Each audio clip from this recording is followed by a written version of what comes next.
అమ్మ ఈరోజు ఇందాక థామస్ గారు మీకు తెలిసే ఉంటుంది చాలామంది జ్ఞానపంలో మా బంధువులే వాళ్ళ ఇంట్లో ఏ అకేషన్ ఉన్నా మన సదాని సార్ తరఫున అందాన్ని చేస్తారు పేదలకి.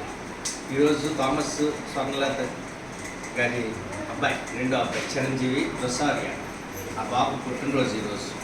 ఈ సందర్భంగా నాకు థామస్ గారు ఫోన్ చేసి ఈరోజు పేదలకు అన్నదానం చేయాలని చెప్పారు. అంచేత రొసారియా తరఫున ఈరోజు మనం ఆయన పుట్టినరోజు సందర్భంగా అన్నదానం చేస్తున్నాం. అంచేత రొసారియాకి నేను ముందు శుభాకాంక్షలు చెప్తాను. తర్వాత మీరు అందరూ చెప్తారు. Rosaria happy birthday to you. God bless you. భగవంతుడు నిన్ను దీవించాలి, ముఖ్యంగా మంచి ఆరోగ్యం ప్రసాదించాలి, ఉన్నతమైన స్థానాన్ని మంచి చదువులు ప్రసాదించి నిన్ను దీవించి దాచి కాపాడు. ఆయుర్వేద భగవంతుడిని ప్రసాదించే దేవాన్ని మీ అమ్మని నాన్నని మీ అన్నీని నిన్ను దీవించి దాచి కాపాడు. God bless you. మీరందరూ చెప్పండి రొసారియా.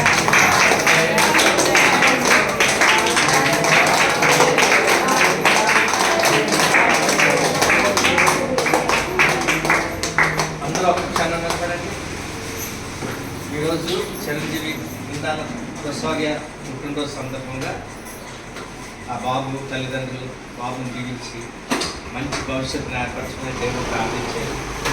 అదే సందర్భంలో మన సదామీ సేవ తరఫున పేదలకు అన్నదానం చేయడానికి ముందుకు వచ్చి ఆర్థిక శాఖ పంపించారు. అచేత చిరంజీవి రొసారియాని దీవించమని, ఆ బాబుకి ఉన్నతమైన భవిష్యత్తుని భగవంతుడు ప్రసాదించాలని, అలాగే ఆ బాబుని తన దూతల కాపుదల గురించి ఎల్లప్పుడూ ఎటువంటి ఆపదలు కలగకుండా, ఎటువంటి అనారోగ్యాలు దరిచేరకుండా రొసారియాని దీవించి కాచి కాపాడాలని, అలాగే వారి తల్లిదండ్రులు స్వర్ణలత గారు థామస్ గారిని దీవించి కాచి కాపాడాలని, వారి కుటుంబంలో శాంతి సమాధానం ప్రసాదించి ముఖ్యంగా దేవుని అందు విశ్వాసం కలిగి జీవించాలన్న రొసారియా కోసం, వారి కుటుంబం కోసం, వారి తల్లిదండ్రుల కోసం ఒక్క క్షణం అందరూ ప్రార్థించారు.